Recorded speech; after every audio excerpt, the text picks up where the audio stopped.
नमस्कार मित्रों, आप सभी का स्वागत और अभिनंदन सिकवाल क्लासेस के इस YouTube प्लेटफॉर्म पे और मेरे YouTube चैनल विकास शर्मा ऑफिशियल। ठीक है दोस्तों, आज तक मैं आपको लिखा के बोर्ड पे पढ़ाता आया, जो कि वो थोड़ा मुझे ऐसा लगता है कि वो टेक्निक पुरानी हो गई है, क्योंकि स्टोरी बेस में आप सुन भी लोगे और अच्छी तरह से पढ़ भी लोगे। तो आज से जो हम क्लासेस शुरू करेंगे वो मेरी कहानियों में, जैसे कि टाइटल आता है विकास सर की कहानी, है ना। तो अब कहानियों में मोटिवेशनल थॉट के साथ में मैं आपको ये राजवंशों की जानकारी दूंगा, जिसके अंदर आपको जो भी इम्पोर्टेंट डेट होगी ना, जैसे कोई युद्ध हुए तो उनकी डेट, ठीक है, कोई संधि हुई तो उनकी डेट, और उसके बाद में कोई ग्रंथ लिखे गए तो उस ग्रंथ का नाम उस कवि ने लिखे, तो वो सारे में एक पीछे नोट बना के डाल दूंगा, ताकि वो एक इम्पोर्टेंट चीज़ हो जाएगी, बाकी सारी कहानी हो जाएगी। तो इस तरह से आपको याद भी रहेगा और जो इम्पोर्टेंट है वो आप नोट कर लेंगे। तो शुरू करते हैं। आज का जैसे टॉपिक है, मेरा टाइटल यही है कि आखिर क्यों बीकानेर बसाना पड़ा, बीकानेर क्यों बसाया गया। तो बात 1460-65 के बीच की है। राव जोधा जी, जो कि राव रणमल के पुत्र, हमारे जोधपुर के संस्थापक, वह दरबार में बैठे थे और दरबार में चर्चाएं चल रही थी, योजनाएं बनाने के लिए।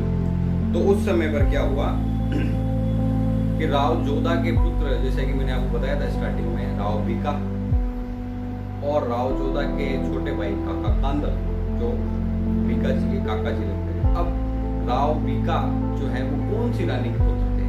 तो ये थे नौरंग के साकला। आपके राव जोधा जी की पत्नी थी नौरंग के साकला, उनके दो पुत्र थे, राव बीका और बीदा। ठीक है, तो राव बीका और काका कांदल जो थे उनमें विशेष स्नेह था। तो राज दरबार में सभी बैठे थे, बातें चल रही थी, तो काका कांदल और बीका अपनी ही बातों में कहीं मशगूल थे। अब ये बातें चल रही थी और जोधा जी का ध्यान जाता है उनके ऊपर कि भाई ये तो कोई दूसरी बातों में ही मस्त है। तो जोधा जी बोलते हैं कि काको भतीजो डिस्कस तो अड़ा कर रहे हैं जो कोई नयो राज्य बसा ले। जब ऐसी बात हुई तो पूरे राज दरबार में हंसी हुई। अब जब राज दरबार हंसने लगा तो फिर काका कांदल और बीका जी को बुरा लगा। तो फिर बीका जी खड़े हो गए। बीका जी खड़े होकर बोलते हैं कि देखो पिताजी, अब अगला राज्य बसे या नहीं बसे, हम इस राज्य में नहीं रुकेंगे। तो काका कांदल और बीका जी वहां से क्या करते हैं, निकलते हैं। अब निकलते हैं तो जाएगा, ये भी एक बड़ा विषय था।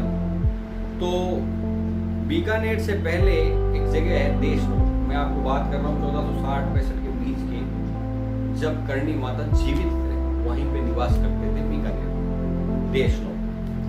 वहां पहुंचते हैं तो जो ये करणी माता जो है वो राव जोधा जी के बुआ जी लगते थे, धर्मेली बुआ जी से लगते थे। तो काका कांदल के भी वही लगे बुआ जी। तो वो उनसे निवेदन करते हैं कि बुआ जी, ये आपके राव जोधा जी के पुत्र हैं, राव बीका, ये चाहें तो जोधपुर के शासक बन सकते हैं, लेकिन वहाँ से ऐसी बात हुई और हम वहाँ से आ गए। तो अब आप ही हमें हमारा मार्गदर्शन कीजिए कि हम कहाँ जाएं, ऐसी कौन सी जगह जाएं जहाँ पर हमारा राज्य अच्छी तरह से फलीभूत हो सके। तो करणी माता ने आशीर्वाद दिया कि आप जाओ, ये बीकानेर का जो क्षेत्र है वहाँ जाकर अपना शासन करो, वहाँ पर अपना राज्य बसाओ। और कहते हैं कि करणी माता ने बीका जी को आशीर्वाद ही दिया कि जा बीका थारो बीकाणो जोधपुर सु सवय होसी। तो कालांतर में ये जो आशीर्वाद है वो फलीभूत भी होता नजर आया, क्योंकि जितना बड़ा आपके जोधपुर का इतिहास है उतना बड़ा आपके बीकानेर का इतिहास भी है। तो वहाँ से माता जी का आशीर्वाद लिया और बीका जी और काका कांदल वहाँ से रवाना। अब वहाँ जाकर 1465 में बीकानेर का क्षेत्र जीत लेते। बीकानेर का क्षेत्र जीतने के बाद आगे बढ़ते हैं। 1472 की बात आ जाती है। कोडमदेसर एक जगह पड़ती है बीकानेर में, वहाँ का राजा घोषित कर देते हैं बीका जी खुद को 1472 में। कब करते हैं? 1472 में। अब ये बात हो गई। उसके बाद में अब बीकाजी चाहते हैं कि उसी जगह को कोडमदेसर को ही बीकानेर की क्या बनाई जाए राजधानी। लेकिन हमारे जैसलमेर के भाटी बड़कियावाड़ भाटी जिन्हें बोलते हैं वो इसका विरोध करते हैं। तो बीकाजी कहते हैं भी यार नए नए आए हैं तो चलो कोई बात नहीं, अपन यहाँ पर ज़्यादा माथाफोड़ी नहीं करें और चलो बीकानेर की तरफ ही वापिस आते हैं। तो बीकानेर में 1488 में आकर अपने को राजा घोषित कर देते हैं और बीकाजी के निवास स्थान को हम कहते हैं बीकाजी की टेकरी। क्या कहते हैं? बीकाजी की टेकरी।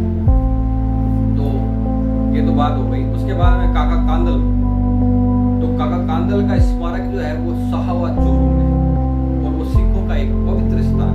याद रखना आप, काका कांदल का जो स्मारक है वो है चूरू में, साहवा चूरू। और जो कोडमदेसर है वो कहते हैं कि कालांतर में ही जीत लिया गया था, जोधपुर की रियासत के द्वारा जीत लिया गया था, क्योंकि जोधपुर राव जोधा जी के जो सौतेली माँ थी कोडमदेव, वो कोडमदेव के नाम पर ही बनाया गया कोडमदेसर। वहां पर पानी की मात्रा थी तो उसके पीछे लग गया सर।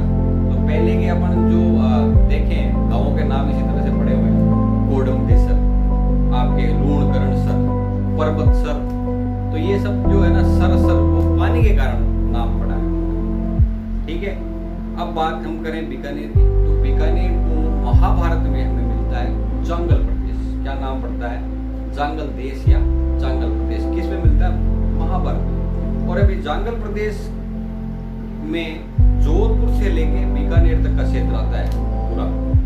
ठीक है, ये पूरा जो था जंगल, और ये जंगल से जांगल पड़ा है। जंगल जहां पर क्या होती थी, हवाएं तो बहुत तेज चलती और पानी की क्या रहती वहां पर कमी, इसलिए उसका नाम यहाँ पर पड़ गया जांगल प्रदेश। तो इसी तरह से बीकाजी ने 1488 में बीकानेर बसा दिया और ये आखा तीज के दिन बसाया। तो बीकानेर दिवस जो है वो आखा तीज को मनाया जाता है। कब मनाया जाता है? आखा तीज को बीकानेर का दिवस मनाया जाता है।